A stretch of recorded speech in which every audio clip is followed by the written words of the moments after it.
तो 1999 में जो प्रोटेस्ट हुआ था इसने माओ जेडोंग की आइडियोलॉजी को पूरी तरीके से शेप कर दिया था। ये नेशनलिज्म और लिबरलिज्म की बजाय अब मार्क्सिज्म को ज़्यादा फेवर कर रहे थे और धीरे धीरे चाइना में कम्युनलिज्म बढ़ने लगा था। चाइनीज इंटेलेक्चुअल्स इस टाइम पीरियड में कार्ल मार्क्स और लेनिन से काफी ज्यादा इंस्पायर्ड हो रहे थे। माओ जेडोंग मेनली लीडर्स हाउ इनसे काफी इंस्पायर्ड थे और ये समझ रहे थे कि अब चाइना को कोई रिफॉर्म नहीं बल्कि रिवोल्यूशन ही चेंज कर सकता है। माओ जेडोंग यहाँ पर अलग आइडिया में बिलीव कर रहे थे। ये समझते थे कि अगर चाइना को आगे लेकर जाना है तो कोई वर्कर्स नहीं बल्कि यहाँ के पीजेंट्स जिन पर काफ़ी अत्याचार हो रहा है इनको हमें रेवोल्यूशन में जोड़ना पड़ेगा। माओ जेडोंग की ऑब्जर्वेशन में जो हुनान प्रोविंस के अंदर जो किसान रह रहे थे ये लैंडलॉर्ड्स और वॉरलॉर्ड्स के कारण काफ़ी ज़्यादा सफ़र कर रहे थे। तो 1999 में ये स्टूडेंट यूनियन और बाकी लोगों के साथ जोड़कर पॉलिटिक्स में उतरते हैं और मार्क्सिज्म के बारे में लोगों को बताना शुरू करते हैं। और आगे जाकर जुलाई 1921 में शंघाई में जब कम्युनिस्ट पार्टी की फाउंडिंग मीटिंग होती है तो ये इसमें भी शामिल होते हैं। इस टाइम भले ही एक टॉप लीडर नहीं थे लेकिन ऑफिशियली एक रेवोल्यूशन का पार्ट बन चुके थे। इस टाइम सीसीपी यानी चाइनीज कम्युनिस्ट पार्टी एक बहुत छोटी पार्टी थी, लगभग 50 मेंबर्स थे।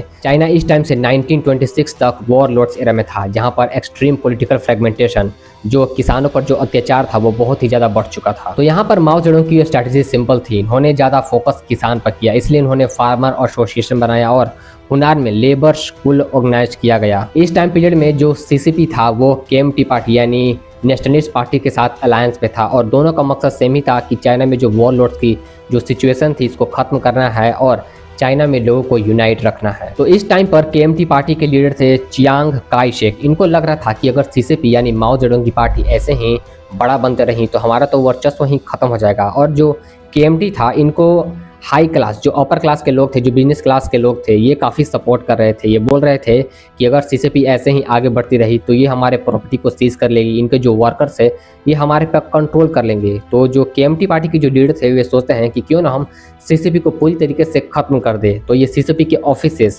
इनके जो गैंग्स थे, इनके जो ग्रुप्स थे, इन पर अटैक करना शुरू कर देते हैं। थाउजेंड्स ऑफ कम्युनिस्ट को यहाँ पर अरेस्ट किया जाता है और कई लोगों को बिना ट्रायल से एग्जीक्यूट किया जा रहा था। कई जो लोग बच गए थे वो अब रूरल एरिया में जाकर शिफ्ट हो गए थे। ये वायलेंस अब बाकी सिटीज में भी फैलता जा रहा था। जो माओ जेडोंग की जो सीसीपी थी वो बाकी सिटीज को छोड़ रही थी। अब इनका मकसद ये था कि कैसे हम इसको पार्टी को बड़ा बनाएं और ये लोग क्या करते हैं, गोरिल्ला वारफेयर और जो पीजेंट्स थे इनको मोबिलाइज करते हैं। माओ विलेज में काफ़ी ज़्यादा पॉपुलर बन चुके थे। लेकिन आगे जाकर 1930s में जो केएमटी था और जो सीसीपी था वो फिर से एक साथ अलायंस में आ जाता है। लेकिन ऐसा हुआ क्यों, इसको हम लोग जानेंगे नेक्स्ट वीडियो में।